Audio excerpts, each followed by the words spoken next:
My name is Michael Paul Hill. I am a member of the San Carlos Apache tribe of Arizona. I am actually Chiene Inde or Inne, which is the people who come from the area of New Mexico in the lower southwestern part of New Mexico, actually. Um, but they call us Apache, who I am. 42 years. Tell me about your people, the Apache. For many Westerners, it is difficult at times to see differences among the different Native American people. What is the story of your people, their work, their vision? What are the challenges that the Apache face today? Mm. Wow, decolonization, first and foremost. This is the challenge of it's like a computer, like what we're talking on right here. Earlier, we had a slow transmission um, because maybe there's a virus. My browser has been acting quite sketchy for the past couple of days, or the connection is very slow, sluggish. There's not a great one there. So I have to diagnose within my community, within my own self, meaning I got to look internally, meaning I got to go introvert into me because I'm a part of this community as part of that extension thereof. So I'm going to have to find out what viruses are in me that I am blasting out all over and spreading around, right? So then I become the virus, and so I have to stop that and look internally to find out what's going on with me. So the biggest issue is decolonization, accepting oneself, because the greatest tool that the United States and Mexico did was to take away the power that we have of our own land and our title to our land since contact, and this was made and it was true all the way into 1848 when these two countries who are arrogant thought that they could barter our land, which is called the Treaty of Guadalupe Hidalgo, barter our land and sell it to one another without coming to us, which were always inside the international arena until that time. Okay, because why? We're indigent. They said we don't understand. So this is the arrogance of the United States, which then partnered up with Mexico at that time to come against us people.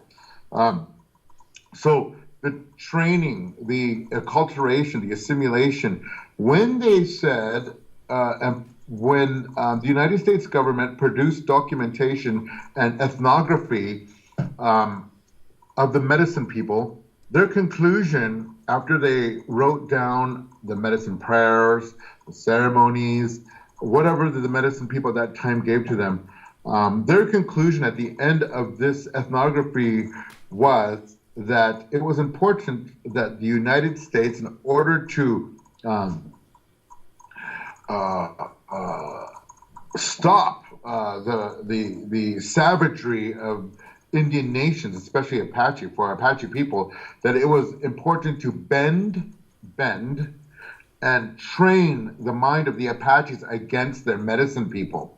Okay, this is what it said, so that they could come home and despise them and send them to schools at Carlisle Institute, which is in Pennsylvania, far away from where Arizona and New Mexico is, so that they can learn electromagnetivity, the physics, chemistry, and that when they go home, they can despise and hate their medicine people because the medicine people are the ones who hold that culture together. So the problem is that. That's what the problem is. And so they did a big witchcraft, a big mesmerization. Let's brainwash them to believe the way that we want them to believe now at the point of a gun, right there at the end of it. So that's the biggest issue as of self-love, actually returning back to self-love, and for me that was the biggest issue because it wasn't until I was in Italy that I actually felt good within my own body, and that was because I went to a rainbow and went and took a bath in nature by myself with the trees and the fresh spring. So that was a part of decolonizing that I physically had to go through in order to not have that shame.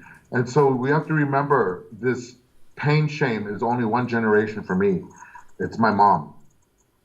And so, and imparted on me a little bit, but I fought. I fought.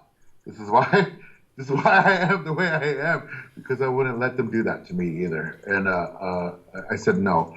As a process, I may have lost a few words of my language, but I still have time to regain it fully back. So this is important, is to decolonize and to accept each other ourselves with love, because we do have a basis of understanding within our own people. And this phrase is our basis of life. It's called Sa'anagai Bikegojo, which is long life and happiness. To have this is the motivation for beauty, to obtain beauty in our life in Jogo, is we wish and we hope to have long life and happiness so that we can see beauty forever and ever and ever. So that's it. So we need to return. We need to return. We can update. It doesn't mean we go back into living like tribal ways, naked in skins. I'm sure that's not going to happen because the shame has been so overwhelming upon the people. But we can update ourselves. I don't have to wear a feather to let anybody know that I am an Apache. Huh? You know? Sometimes the feather might help, but it doesn't matter. Okay, what's next? This is deep. I like it. You're making me think. I love it. And it's awesome. How the different people and tribes relate to each other, and what kind of challenges, if any, their communities face as a whole. Good questions that you have, and I'm just going to use the Apache, for example, as this, because I don't want to speak. I don't have the consent of other tribes, but I can only look through the lenses of what I've seen. So this is my disclaimer. For example, for the Apache Nation, we have several bands of Apaches, different clans, different locations of emergence where we came from the center of the earth to the different layers of geological experiences that we finally made it up like a tree, started as a seed and makes it up out and roots up and comes up out into the earth, eventually trying to reach the sky, get to the sun. So Apaches were made like this. And in different places around our territory, we popped up out of the earth. So the challenges of a community being communal these days has nothing to do with the social structure of the groups. It has to do with the outside political influences that has corrupted the groups in order for them to be selfish amongst themselves. So you have a lack of sharing between two tribes which are of the same clan. You have two bands that are fighting for the same right to be the original identifying true band of people. You have these issues of recognition and identity. The biggest identity theft that has gone on in the world is here in Turtle Island in North America. And that's when they displaced ourselves and put us and conjured up these names. For example, my name should not be Hill, Michael Hill, I like my name, by the way, but I mean, but what happened to my real name? Like this is identity theft, snatching it away from you, erasing it out of you. That cohesion has gone far apart from each other as tribes start to become embedded like corporate men, business-oriented, corporation, these types of entities, they have lost their status, for example. And with North Dopal or DAPL, whatever it's called, the Dakota Access Pipeline, this shows and proves the extent and limited power that the so-called sovereign recognized, fairly recognized tribe has on its own land. in so-called um, using their treaty rights. Now, going back again to the first question that you have, the reason why the people in Texas, for example, just to get finish that, was because they're in unceded lands, unceded treaties that were made with nation states such as Spain, Mexico, and the United States. At that time, we saw the Republic of Texas and France. And so those weren't treaties of secession, they were peace treaties. That's what we're not talking about. That's not what we're even bringing into this situation. So those in our own groups, this is the primary factor is this competitionness. This is huge because even when a person gains a material something that maybe some material worth in their life, or maybe spiritual worth even. Maybe one day you become medicine man because you are chosen that way. Maybe one day you get a car. Maybe one day you have a better house. People get jealous of each other. People that are living in the same concentration camp get jealous of each other because they don't have what you have and they want what you want. They have every right to have that because it is their land to have that. It is their place. God put them there of all the world. So they should have that. But they're not made to. It's not made that way no more because we, us people, humanity right now, have all of a sudden come and decided that the worth of being a human being is what we accumulate as in property. Okay? That's our worth. This is worth everything for me. This spoon, for example. All my life savings. Silver spoon, right? The silver spoon in my mouth. So this is more important to me than my own soul, than my own love for you, as my sister way over there in Italy, or my relative across the street. So we have a border in which the Apache people live on.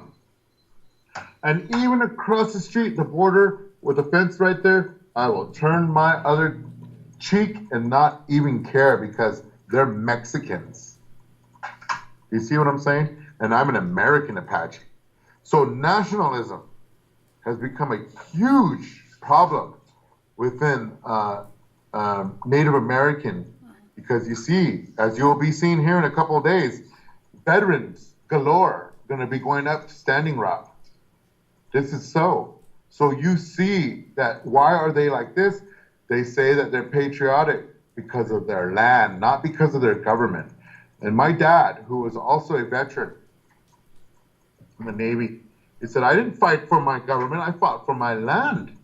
So they have a deeper connection than, say, for example, the white veteran or the Mexican veteran or the other veteran out there. But it all depends, too, on how you believe and think. So the first thing right here that has been disconnecting us is this created, conquered, and divided ways through racism and classing each other, labeling each other.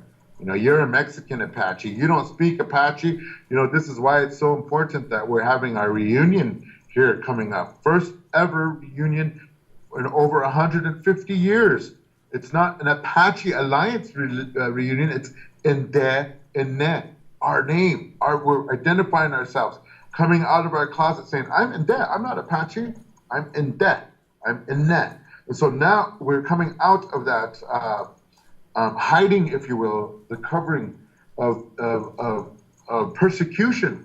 And we're saying, we're here now. We're going to reunite, and we're going to talk about this. Now it's time. This is also prophecy fulfilling for our people. This was a long time coming. And so there's been all of these different, there's been many, many, many things that has had to happen in order for us to be where we're at today. So on one hand, you have good things rolling on the good side of things, and you also have hardcore bad things going on at the same time. So the proverbial two wheels spinning within a wheel. So the earth is right here, and inside of it are these two wheels going around in it. And it's hard because we have to balance ourselves in between it. So that's what's separating us the most, is to decolonize the most important. And I think that should be like that for everybody around the world. Everybody has their roots from which they've come from. And a lot of the colonial structures that have been set in place has been to separate love, actually. Separate love. And I believe so. You know, I have to look at you at a different way because you're over there, or I'm looking at them because their skin color is different, but yet they're Apache, or over there because, you know. And so I'm so glad I'm Apache, because we were one of the most racially diverse people in all of the world, you know, and I'm happy. As you can see, can't even find out which color I want to be, and I can't regulate that. So this is just fun and games. Okay. What do you envision for the United States? Is there a vision for this country? And what do you think the different people living in this country should do to achieve it?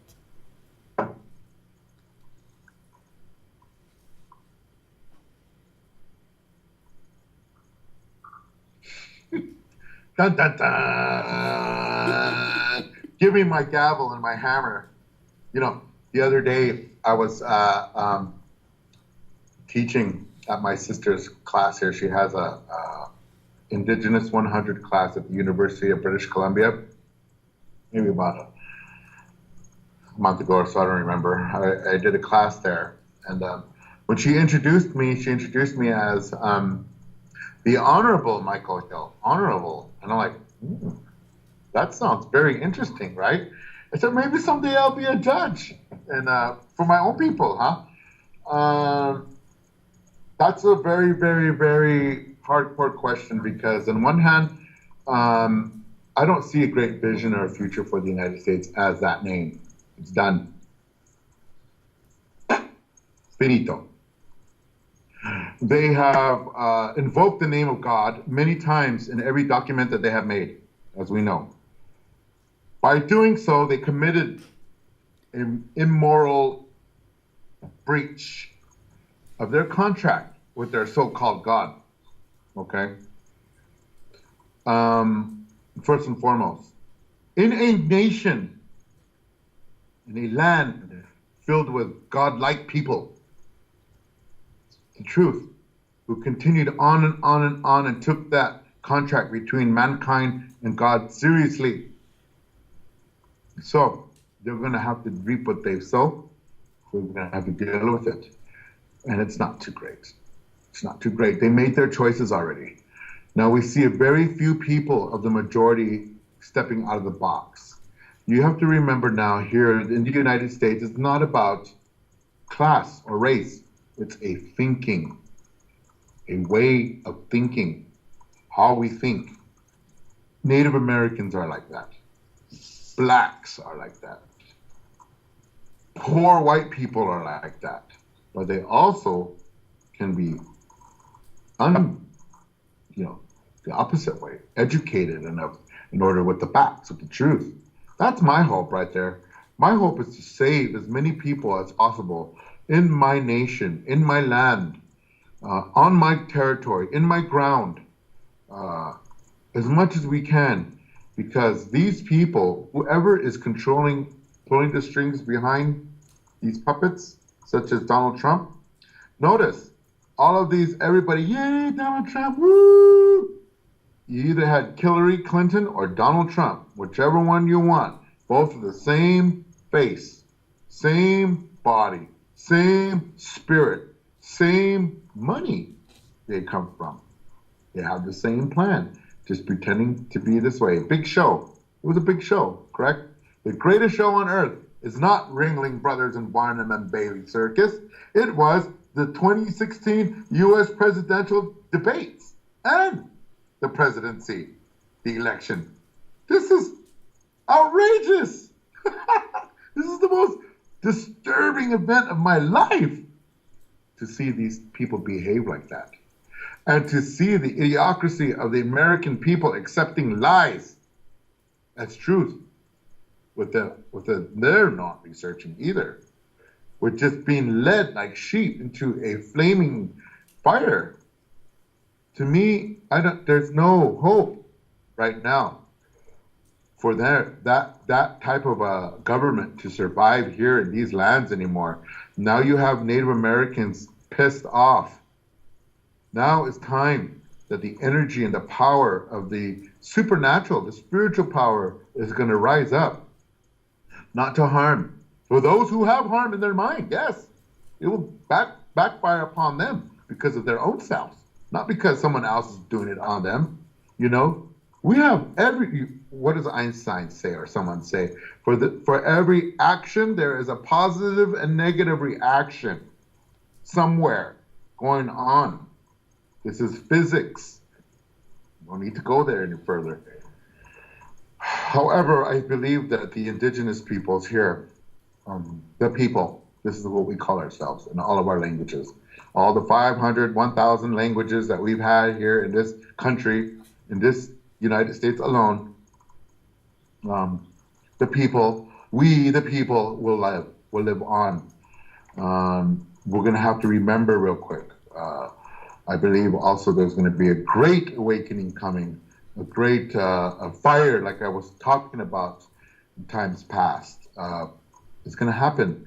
It's happening physically and in here, the awakening. Finally, we're waking up. It's like, getting the stuff out of the eyes, slowly. Kind of waking up. And then when it stretches,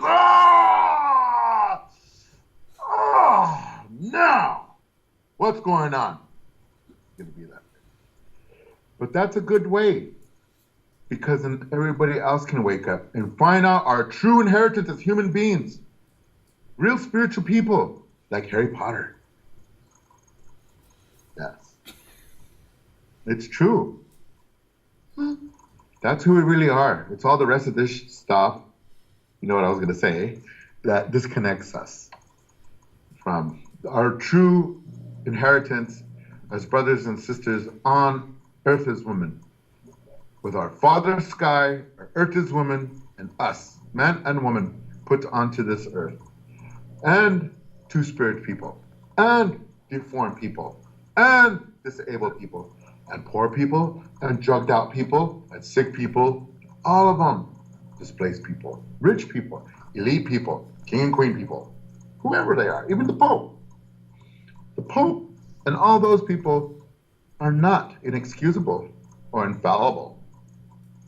Maybe before their imaginary God they can be, but it's not happening here on this earth. And so we need to really bring that back, bring it around again, back to the humanity. And are we going to, let me ask everybody this question then, what does your world look like within the next 5 to 10 years? Are you willing to take that step to make it better for the rest of us here on earth? Are you willing to say no to all the super consuming of our beautiful earth? Do you want to be left with nothing but bones, with no life? Because that's what's happening. Pretty soon we may not have no place to live. Every day species on earth is going away. And here we are, extinct ourselves, and yet we don't even realize it at all. We ourselves are extincting ourselves. We're killing ourselves. This is a sad situation. And this is happening pandemically, all over the place. This is why the aliens upstairs in the sky are like, here's our distress signal. Can you imagine? Let us imagine us being them, and they're watching us. And all these little wars going on here and there, all of the vibration of the pollution going up, all the raping, murdering, war, greed, and they're feeling it vibrating up out of them, out of us. There's 7 billion people in here. My God, we are sending out an SOS like nobody else is hearing it. So imagine those things way out there in the sky hearing us. Wow. No wonder why they're showing up. You know, we're going to witness our own selves, the fall of ourselves, lest we rein them in, those ones who think that they can control the rest of us. That means that we're going to have to step out of our own skin, of our own comfort zone. Who are they? Where are they at? They have an opportunity to have forgiveness for themselves, but are they going to? These are people who are living in dynasties and legacies of death over humanity. One of these people tried to say to me from Europe, I want to say, we believe that our kings and queens come from Jesus Christ through Mary Magdalene. Elizabeth we're talking about, by the way. And I'm like, really? It says, wasn't Jesus Christ the King of Peace, supposedly? Prince of Peace? And all this stuff. Then why is there no peace? If from her, and that legacy was one example of it. So that's what I say. Instead of living in imaginationville, mythologicalville, coulda, woulda, shoulda beenville, we need to come back here where we're at. Back to ourselves, back to our home, back to our mom, back to our soul, back to us on the inside to start caring for each other, because that's not what's happening here. I mean, everywhere it's happening like this. Italy, full of refugees everywhere over there. And they don't like it, Italians. But your Bible and your church and your Rome that's spread out all over the place says to invite them in. So what you gonna do? You know, well, I would invite them in myself because I have into our lands. That's the best thing to do because it's better to be like that. You know, I'm very thankful after all of these years of, you know, not suffering what my ancestors or your ancestors or any of our ancestors had to go through in order to be here right now. So I'm thankful. And that's my Thanksgiving. I don't believe in American Thanksgiving, but I'm thankful we're still here. Thankful we're here to talk to you so that we can move on and go another 1,000 years, 2,000, or however long we need to be. Your children are at stake, your grandchildren, your great-grandchildren, your own posterity is at stake now. So this is the problem. Are you willing to turn from the dark ways back into the good ways to help others? It's up to you. That's the problem. We have free choice. Can't answer that for everybody. I hope, however, that we do make the correct, I don't want to hope, but it's the best word I can use. You know what I mean? Hoping is like, I never get there. I want to get to that point where we can have peace. Balance and harmony. Sa'anagai b'kagojo, long life and happiness. Walk in beauty. Be good to one another. We make mistakes too. You know, let's not be the judge. So again, Honorable Michael Paul Hill has no judgment upon my own land, but I know that my government's probably not going to work, or this so-called government here anymore. And I believe that there's going to be some struggles, and it might get bloody, you know, but that's not mine. We're here, while they're doing that, we're going to make a better way and protect what we got. First, let us protect ourselves, human race. That means that we have to protect our environment too. And you know, this is most important and key is to learn to love each other